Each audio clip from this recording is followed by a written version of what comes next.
Nos próximos capítulos da novela As Três Graças, Gerluce perde completamente o controle ao perceber que Arminda voltou a rondar Joelle.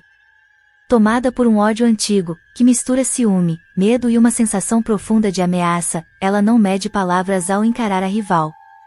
Em tom frio e direto, deixa claro que não vai tolerar nenhuma aproximação da mãe de Raul com a jovem.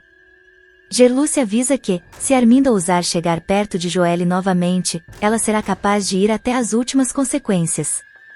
A ameaça não soa como blefe, há algo no olhar de Gerluce que denuncia que ela está disposta a tudo para proteger quem ama, mesmo que isso signifique cruzar limites perigosos. O clima fica ainda mais pesado quando Cláudia e Rogério descobrem o incidente envolvendo Joelle. A notícia chega de forma fragmentada, cercada de boatos e versões distorcidas, mas o suficiente para deixá-los alarmados. Cláudia, sempre mais sensível às tensões humanas, percebe que Gerluce está à beira de um colapso. Rogério, por sua vez, tenta manter a postura racional, mas não consegue ignorar a gravidade da situação. Os dois decidem agir rapidamente e oferecem uma carona para Gerluce até o hospital, acreditando que aquele gesto simples poderia evitar algo pior. O que Cláudia e Rogério não imaginam é que, à distância, Paulinho observa tudo. Escondido, ele vê Gerluce entrar no carro de Rogério e sente o chão desaparecer sob seus pés. O coração dispara, a mente se enche de perguntas sem resposta. Por que Gerluce não falou nada? Desde quando ela mantém contato com Rogério? A desconfiança cresce de forma silenciosa, mas corrosiva.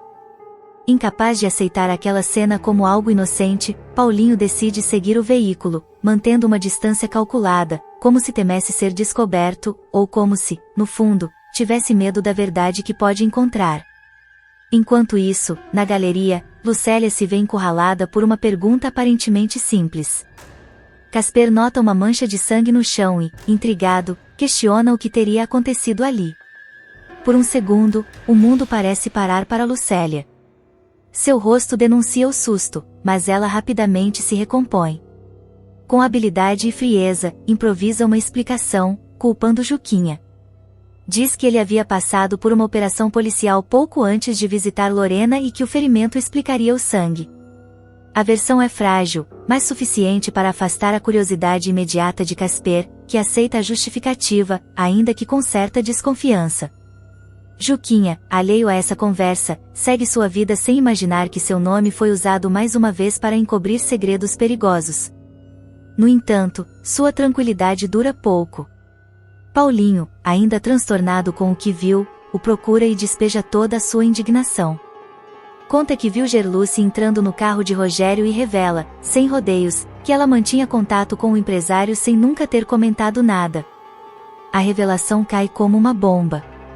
Juquinha tenta minimizar, mas também se sente incomodado. A sensação de que há coisas sendo escondidas começa a gerar rachaduras em relações que já estavam estremecidas.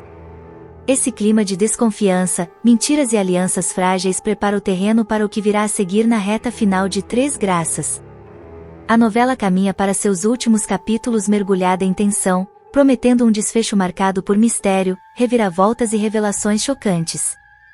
Na fase final da trama, a morte de Ferete se torna o grande eixo central da narrativa. O vilão, que desde o início acumulou inimigos e construiu um império baseado em corrupção, chantagem e crimes hediondos, acaba assassinado de forma misteriosa. A novela aposta no clássico e irresistível suspense do quem matou, espalhando pistas falsas, suspeitas e reviravoltas por praticamente todos os núcleos. Prevista para encerrar com 179 capítulos, Três Graças reserva a morte de Ferete para cerca do capítulo 170, quando o público já estará profundamente envolvido com os conflitos finais. A partir desse ponto, a história muda de tom, o drama dá lugar a uma atmosfera de investigação, paranoia e revelações inesperadas. Todos passam a desconfiar de todos, e nenhuma versão parece completa. A morte do vilão já estava prevista desde a sinopse inicial da novela, mas o caminho até esse desfecho foi completamente reformulado. Originalmente, Ferete fugiria para a Europa após ter a prisão decretada, seria capturado pela Interpol e acabaria morto por vingança, sem grandes investigações ou mistério. No entanto, a nova abordagem aposta alto no suspense, transformando o assassinato em um quebra-cabeça que só será montado nos últimos minutos da trama. Motivos para matar Ferretti não faltam. Ao longo da novela, ele acumulou desafetos em todos os lados, principalmente por causa do esquema criminoso de medicamentos falsificados, que colocou vidas em risco e destruiu famílias inteiras. Além disso, suas tentativas constantes de eliminar Rogério, seu sócio e principal rival, criaram um rastro de ódio difícil de ignorar. Entre os primeiros suspeitos está Misael, que chega a confrontar Ferretti diretamente e dispara contra ele em um momento de fúria. Embora o tiro não seja fatal, o episódio o coloca no centro das investigações. Arminda, amante e cúmplice do vilão, também entra na lista. Dividida entre paixão, ambição e medo, ela pode ter decidido silenciar Ferretti para salvar a própria pele.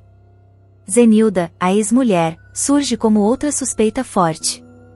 Movida por anos de humilhações, injustiças e pelo desejo de justiça, ela carrega um ressentimento profundo que poderia facilmente ter se transformado em vingança. Seu comportamento nos dias que antecedem o crime levanta alertas e deixa investigadores e espectadores em dúvida. Rogério, por sua vez, é talvez o suspeito mais óbvio. Alvo direto das armações de Ferretti, ele teve sua vida colocada em risco inúmeras vezes. Embora sempre tenha tentado agir dentro da lei, a pressão constante e o medo de perder tudo podem tê-lo levado a um limite perigoso. Surpreendentemente, até Leonardo passa a ser considerado suspeito. A relação entre pai e filho se deteriora de vez quando Leonardo descobre os crimes de Ferretti e decide revelar tudo para Viviane. O rompimento é definitivo, carregado de mágoa, decepção e revolta. Para muitos, esse conflito emocional intenso poderia ter sido o estopim para uma tragédia. Com isso, Três Graças se encaminha para um final eletrizante, em que cada personagem guarda segredos e todos parecem ter algo a esconder. A novela promete manter o público em suspense até o último capítulo, brincando com percepções, falsas certezas e revelações inesperadas. Nada será exatamente o que parece, e a verdade sobre a morte de Ferretti pode ser mais complexa e chocante do que qualquer um imagina. No próximo capítulo da novela Três Graças, a cirurgia conduzida por José Maria termina de forma positiva, arrancando Bagdá das garras da morte no último instante. Assim que recupera a consciência, o bandido exige o projétil retirado do próprio corpo. Ao receber a bala, ele a observa com frieza e decide guardá-la como lembrança e ameaça. Para Bagdá, aquilo não é apenas metal, é promessa de vingança. O clima pesa e ninguém ousa questionar a decisão. Em outro ponto da cidade, Chica confidencia a Rivaldo que anda inquieta com o desaparecimento de Célio. Ela relembra atitudes estranhas, compromissos interrompidos e o silêncio repentino. Rivaldo tenta tranquilizá-la, mas também admite que o sumiço não parece normal. A conversa termina com a sensação de que algo grave pode estar por trás daquela ausência. Enquanto isso, Joely insiste para que Gerluce aceite a estratégia sugerida por Jorginho: ir ao jantar na casa de Arminda sem riscos. Segundo ela, a presença dele funcionaria como garantia de segurança e também como um recado claro de que não estão indefesos. Gerluce resiste, receosa, mas começa a considerar que a melhor defesa pode ser justamente enfrentar Arminda sob regras bem calculadas. Ignorando qualquer suspeita, Arminda trama em silêncio. Ela acerta com Helga o aumento da dose do calmante de Josefa, exatamente na noite do jantar com Joely e Raul. O objetivo é simples: manter a funcionária dopada, longe de qualquer interferência. Helga demonstra desconforto, mas acaba cedendo, sabendo que contrariar a patroa pode custar caro. Por outro lado, após muita insistência de Lena, Herculano decide finalmente conhecer Joely. Ele se mostra curioso, avaliando cada detalhe, disposto a entender quem é a mulher que abalou certezas e provocou tensões dentro da família. Em paralelo, Paulinho tem um choque ao reconhecer Cláudia em plena rua. O coração dispara. Sem ser notado, ele passa a seguir o carro dela. convencido de que aquele reencontro inesperado pode levá-lo a uma verdade que estava escondida há tempo demais. O ápice da tensão acontece quando Arminda recebe os convidados para o jantar e se depara com Jorginho chegando ao lado de Joely e Raul. Por um instante, o sorriso da anfitriã vacila. A presença extra muda completamente o cenário e Arminda entende que aquela noite pode sair do controle. Talvez pela primeira vez. No próximo capítulo da novela Três Graças, Joaquim reúne o grupo no Ferro Velho e solta a informação que ninguém esperava ouvir. Rogério garantiu que as Três Graças vão voltar para onde nunca deveriam ter saído. A reação é imediata e dividida. Alguns veem alívio, outros sentem o cheiro de armadilha no ar. Todos sabem que promessa de Rogério raramente vem sem veneno escondido. Enquanto isso, Gerluce carrega um peso que já começa a esmagar. Tomada pela culpa, ela admite que traiu a confiança de Paulinho para salvar a escultura. Amor, medo e desespero falaram mais alto. Agora ela sabe. Quando a verdade vier à tona, pode não sobrar nada do que eles construíram. Em outro cenário, Ferete recebe um vídeo que o desmonta por dentro. As imagens são íntimas, diretas e irrefutáveis. O pânico toma conta. Arminda observa, liga os pontos e dispara a teoria que muda tudo. Rogério pode ter instalado uma câmera no quarto, esperando o momento certo para usar a prova definitiva. A vingança deixa de ser suspeita e vira certeza. Longe dali, Xênica entra em modo ataque. Com charme calculado, envolve Macedo em promessas doces demais para serem inocentes. Ele tenta manter a razão, mas já está escorregando para dentro da armadilha sem perceber. O clima fica ainda mais sombrio quando Bagdá surge ferido, delirando e perigoso. Sob ameaça explícita, ele obriga José Maria a operá-lo. Não existe escolha. Homens armados cercam o médico e cada ordem é rosnada como sentença de morte. Antes de continuar, deixe o like, se inscreva no canal e comente de qual cidade você acompanha a novela. A situação chega ao limite quando José Maria é levado às pressas para um posto de saúde improvisado como centro cirúrgico. Ele opera sabendo que um erro pode custar a própria vida. Para fechar, Gerluce procura Joely e faz um alerta seco, sem rodeios. Arminda é capaz de qualquer coisa para impedir o nascimento da própria neta. O choque é imediato e a sensação de tragédia iminente toma conta da história. Viviane, conhecida por sua postura ética e firmeza de caráter, ficará devastada ao descobrir que Leonardo, o homem em quem confiava e com quem dividia planos de futuro, sempre soube do esquema criminoso comandado por Ferete e escolheu se calar. A verdade virá à tona de forma brutal. Viviane começará a desconfiar após ouvir comentários soltos, frases interrompidas e olhares trocados entre membros da fundação. O desconforto cresce quando documentos desaparecem do laboratório e um relatório interno aponta irregularidades graves na origem de determinados medicamentos. Algo não fecha.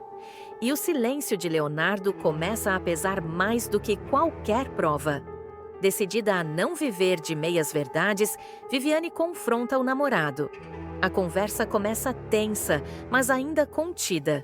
Ela pede explicações, exige clareza, pergunta diretamente se ele sabia de algo. Leonardo tenta se esquivar, minimiza, diz que não entende de números nem de logística. Mas o olhar dele entrega o medo. Viviane percebe e não recua. Pressionado, Leonardo acaba cedendo. Primeiro admite que desconfiava, depois confessa que sabia. Sabia de tudo. Sabia da falsificação, da troca de rótulos, da distribuição ilegal e, por fim, revela o que Viviane jamais imaginaria ouvir. A existência da chamada Casa de Farinha, o núcleo do esquema, onde os medicamentos falsos são produzidos em condições precárias e depois enviados para todo o sistema da fundação. A revelação cai como uma bomba. Viviane se sente traída em múltiplos níveis, como mulher, como profissional e como cidadã. Ela acusa Leonardo de ser cúmplice direto do próprio pai, não apenas pelo silêncio, mas por ter usufruído dos privilégios bancados pelo dinheiro sujo. A discussão explode, palavras duras são ditas, acusações voam e, sem hesitar, Viviane coloca um ponto final no relacionamento. Ela o expulsa de casa, deixando claro que não tolera covardia nem conivência com crime. Você escolheu o lado errado, dirá com a voz embargada, mas firme. Leonardo sai desnorteado, percebendo tarde demais o tamanho da perda. Sozinha, Viviane desaba. O choque emocional dá lugar à revolta. Ela sente nojo de tudo o que esteve envolvida sem saber. Em meio às lágrimas, procura Gerluce. A cuidadora a acolhe, escuta cada detalhe e percebe que ali existe algo maior do que uma dor amorosa. Existe uma oportunidade de virar o jogo. Gerluce, experiente e sagaz, sugere que Viviane respire fundo antes de agir. Ela aponta que Leonardo sabe demais para ser descartado simplesmente. Cada informação que ele carrega pode ser a chave para desmontar o império criminoso de Ferretti. A ideia começa a germinar. Usar o próprio filho do vilão como instrumento contra ele. Enquanto isso, Leonardo tenta se recompor. Dominado pelo medo de perder Viviane para sempre e atormentado pela culpa, ele tenta reatar o relacionamento. Procura a farmacêutica, pede perdão, diz que foi fraco, que teve medo do pai, que nunca concordou com o esquema. Mas Viviane permanece fria, especialmente ao perceber que Leonardo nunca se posicionou ao lado do povo da chacrinha, mesmo sabendo do sofrimento causado pelos remédios falsos. A decepção se transforma em estratégia. Viviane começa a fazer perguntas calculadas, deixa claro que só acredita em arrependimento acompanhado de atitude. Leonardo, acuado e desesperado para reconquistá-la, se vê diante de uma escolha definitiva: continuar protegido pelo sobrenome ou romper com tudo. É então que ele decide dar um passo sem volta. Leonardo entrega o endereço da casa de farinha. Não apenas isso, ele se oferece para levá-la até o local, afirmando conhecer rotas alternativas e horários de menor movimento. Viviane percebe que aquele gesto pode ser tanto um ato de redenção quanto uma sentença. Sem avisar ninguém, os dois partem. A tensão domina o trajeto. Viviane observa cada detalhe, memoriza caminhos, placas, referências. Leonardo dirige em silêncio, consciente de que está traindo o próprio pai e cruzando uma linha que não terá retorno. Ao se aproximarem da casa de farinha, o clima fica ainda mais pesado. O local, isolado e aparentemente abandonado, guarda um movimento suspeito. Caminhões entram e saem. Funcionários agem às pressas. Viviane sente um misto de nojo e indignação ao confirmar com os próprios olhos que tudo o que Leonardo contou é real. Ela entende naquele instante que não se trata apenas de uma denúncia. Trata-se de justiça e também de sobrevivência. Viviane sabe que, a partir daquele momento, Ferretti não perdoará. Mas, mesmo assim, ela avança, decidida a reunir provas e expor tudo. Leonardo, por sua vez, começa a demonstrar sinais de pânico. O peso da traição familiar cai sobre ele. Ele percebe que está colocando a própria vida em risco, mas segue em frente, movido pela esperança de recuperar Viviane, sem saber se ainda há espaço para perdão. Essa aliança improvável colocará a casa de farinha no centro do conflito, abrirá caminho para uma investigação explosiva e deixará Ferretti cada vez mais cercado, sem desconfiar que o golpe pode vir de dentro de casa. A partir desse momento, os próximos capítulos de Três Graças entram numa espiral de tensão crescente. Viviane não age por impulso. Ainda dentro do carro, ela deixa claro que nada daquilo é sobre reconciliação, é sobre responsabilidade. Leonardo percebe que não está ali como namorado, mas como peça-chave de um tabuleiro perigoso. Cada palavra agora tem peso de prova. De volta à cidade, Viviane começa a montar o quebra-cabeça. Anota horários, descreve o funcionamento da casa de farinha, cruza informações com laudos antigos e percebe que alguns medicamentos que ela mesma analisou no passado tinham indícios claros de adulteração. A culpa quase a paralisa, mas vira combustível. Ela entende que foi usada sem saber e que agora precisa reagir com inteligência. Leonardo, por sua vez, passa a ser consumido pelo medo. Ele começa a notar movimentos estranhos ao redor da fundação, carros que reduzem a velocidade perto de sua casa, ligações mudas no telefone. O playboy percebe que Ferretti sempre soube mais do que aparentava e que o silêncio do passado agora cobra juros altos. Viviane se aproxima discretamente de Gerluce novamente. Desta vez, não para chorar, mas para traçar caminhos. As duas falam em códigos, evitam nomes, calculam riscos. A cuidadora alerta. Ferretti não é apenas poderoso, é vingativo. Se desconfiar que o cerco está se fechando, pode agir antes da polícia. Enquanto isso, Leonardo começa a ser pressionado pelo próprio pai. Ferretti sente que algo saiu do controle. O comportamento distante do filho, as respostas atravessadas e o sumiço frequente acendem o alerta. O vilão testa o terreno com perguntas indiretas, elogios falsos e ameaças veladas. Leonardo vacila, mas não recua. Viviane, cada vez mais firme, decide que não será apenas uma denunciante. Ela quer provas incontestáveis, amostras, registros, imagens. Ela sabe que uma acusação sem base pode ser facilmente esmagada pelo poder da fundação. E isso exige tempo, tempo que talvez ela não tenha. A relação entre Viviane e Leonardo entra num território ambíguo. Não há romance, mas há dependência. Não há confiança plena, mas há um objetivo comum. Cada encontro é tenso, cada conversa parece um teste. Viviane deixa claro que, se ele falhar uma única vez, será o primeiro a cair junto com Ferretti. Leonardo sente o peso de ter vivido protegido demais. Pela primeira vez, entende o custo real do dinheiro fácil e do sobrenome poderoso. Ele passa a questionar tudo o que acreditava sobre o pai, sobre a fundação e sobre si mesmo. Enquanto isso, a casa de farinha segue operando, mas em ritmo estranho. Funcionários são substituídos, turnos mudam, caminhões passam a circular de madrugada. Sinais claros de que alguém lá dentro percebeu o risco. Viviane observa de longe, consciente de que está entrando num jogo onde não existem garantias. Ela sabe que, ao apertar o gatilho certo, não derrubará apenas um esquema, derrubará pessoas, alianças e uma estrutura inteira construída sobre mentira.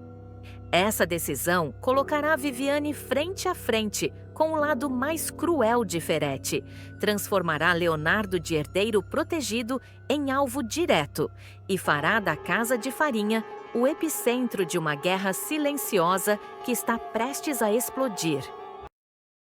No próximo capítulo da novela Três Graças, Arminda, longe de qualquer plateia, procura Helga e faz um pedido que beira o impensável. Quer ajuda para deixar Ferretti viúvo e, no mesmo movimento, tirar Joely definitivamente do caminho. Helga escuta tudo com frieza, consciente de que esse acordo pode atravessar um ponto sem retorno. Enquanto isso, no Ferro Velho, o inesperado acontece. Joaquim é surpreendido pela chegada de Paulinho, Juquinha e do delegado, que apresenta um mandado de busca e apreensão. A polícia passa a revirar o local sem piedade, vasculhando cada canto, cada pilha de sucata, enquanto Joaquim tenta disfarçar o nervosismo e manter a pose.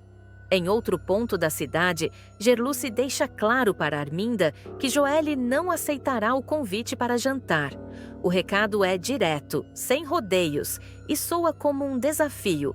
Arminda percebe que perdeu o controle da situação e que Joelle não está mais disposta a jogar conforme suas regras. À distância, Diniz observa toda a operação com uma confiança quase arrogante. Ele se vangloria por ter escondido as Três Graças antes da chegada da polícia, certo de que ninguém encontrará o que realmente importa. Mesmo assim, Rogério demonstra preocupação.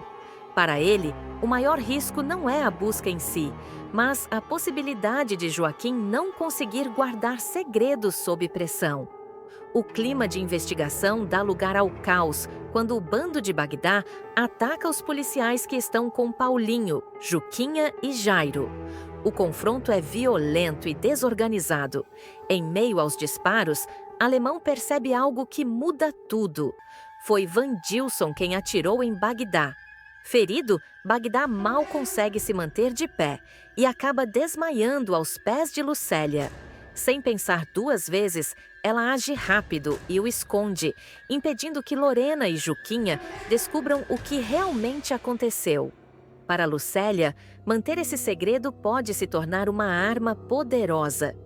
Tentando evitar que tudo saia ainda mais do controle, Consuelo intervém. Ela aconselha Joaquim e Gerluce a deixarem as discussões de lado e pensarem de forma estratégica. O alerta é claro: o perigo de serem descobertos nunca foi tão real, e insistir em brigas internas pode custar caro demais.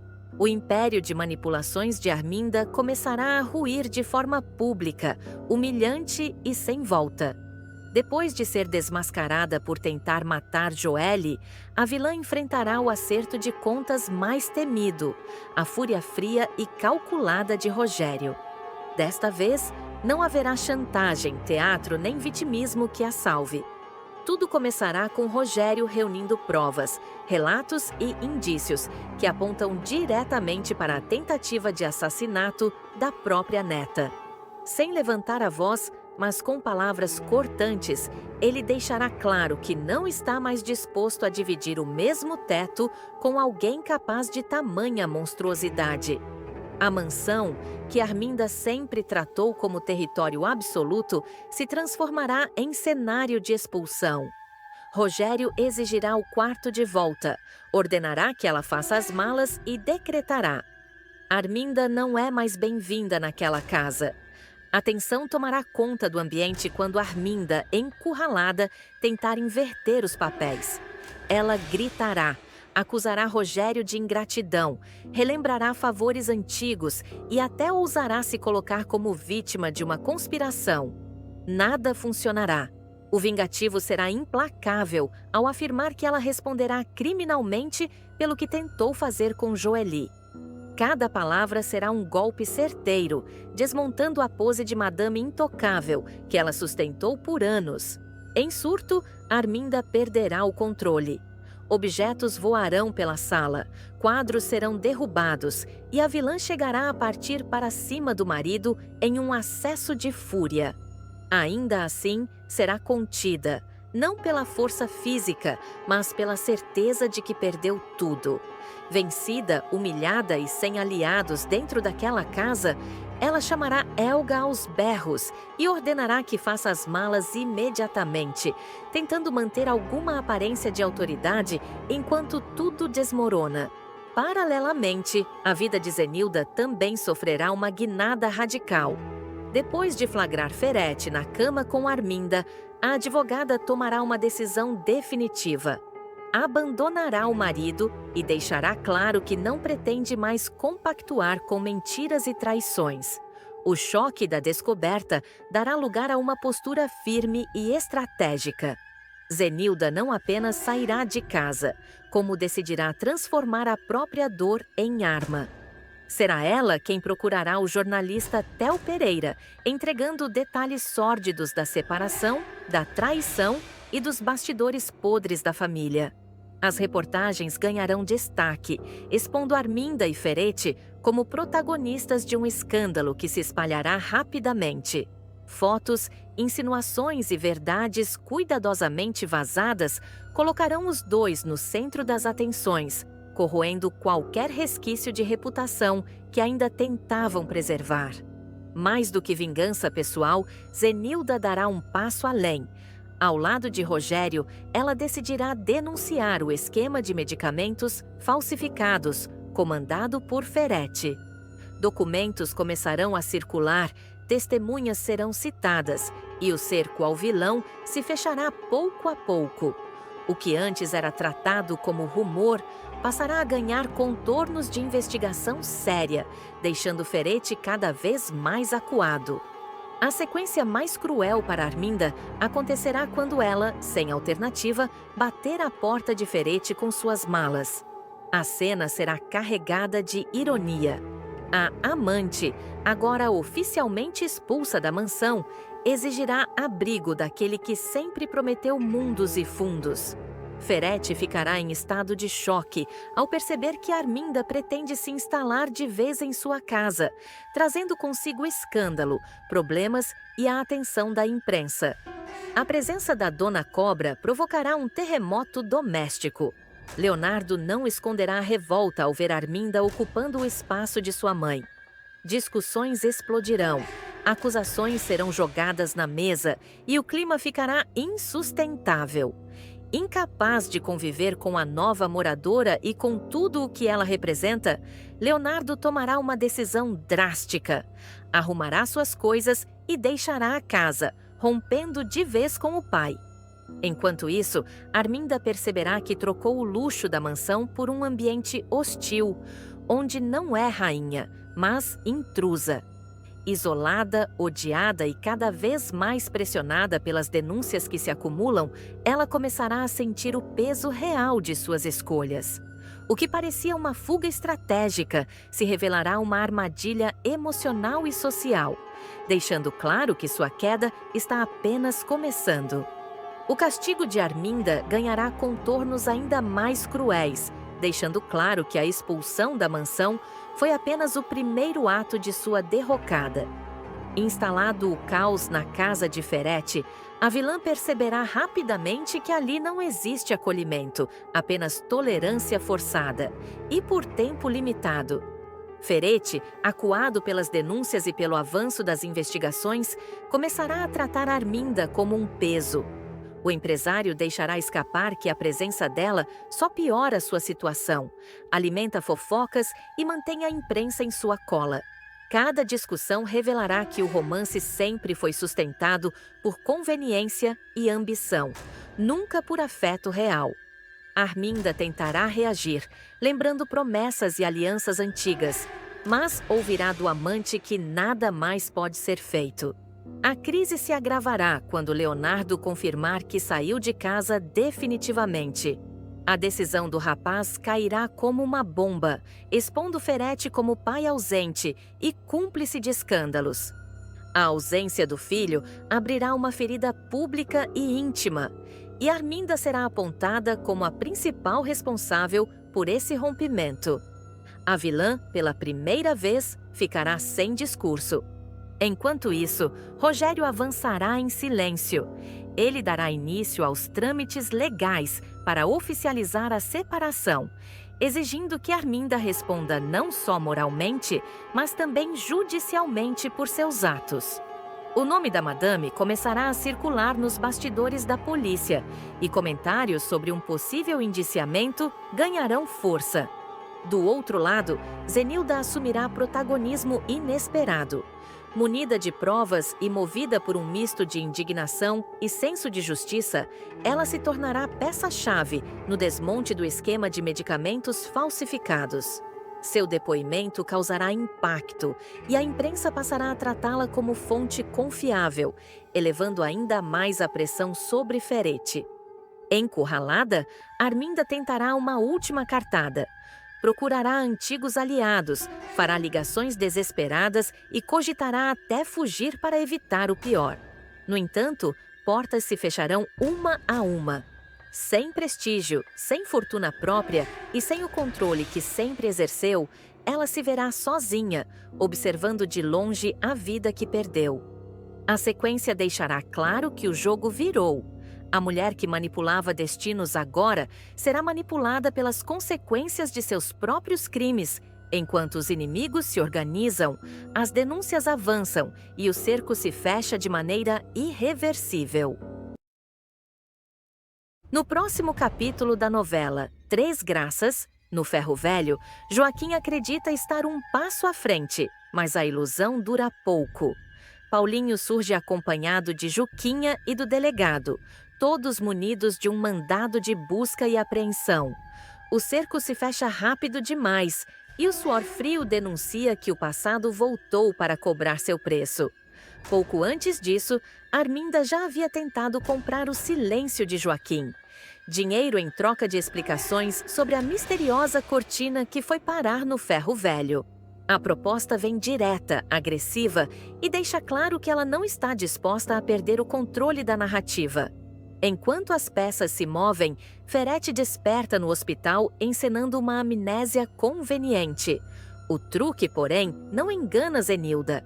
Atenta a cada gesto, a advogada percebe que os silêncios são estratégicos demais para serem reais. Para ela, Ferete não esqueceu nada, apenas escolheu fingir. Em outro ponto da cidade, Cro abandona às pressas a casa de Casper e João Rubens. O ambiente ficou pesado, pequeno, sufocante. Intuindo que uma bomba está prestes a explodir, ele corre para a casa de Josefa em busca de acolhimento, conselhos e proteção. Jalena se abre com Herculano e admite o que tenta esconder até de si mesma. Joeli não sai de sua cabeça.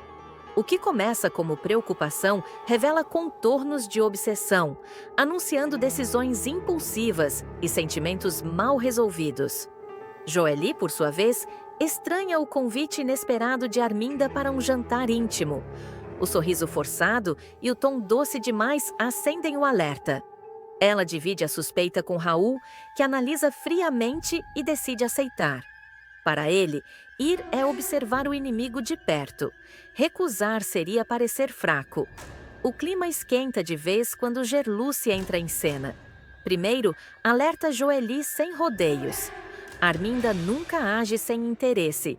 Depois, enfrenta a própria Arminda e decreta que Joeli não aceitará o convite. A faísca está lançada.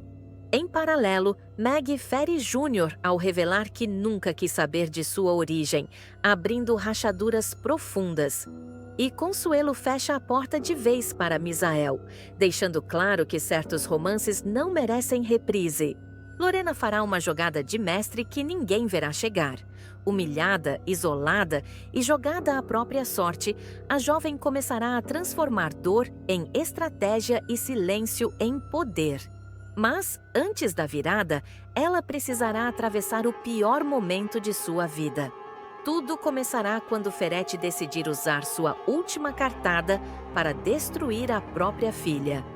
Em uma sequência de ligações frias e calculadas, o vilão ordenará que o nome de Lorena seja negativado em todos os sistemas possíveis. Cartões de crédito serão cancelados sem aviso, contas bancárias bloqueadas, limites zerados.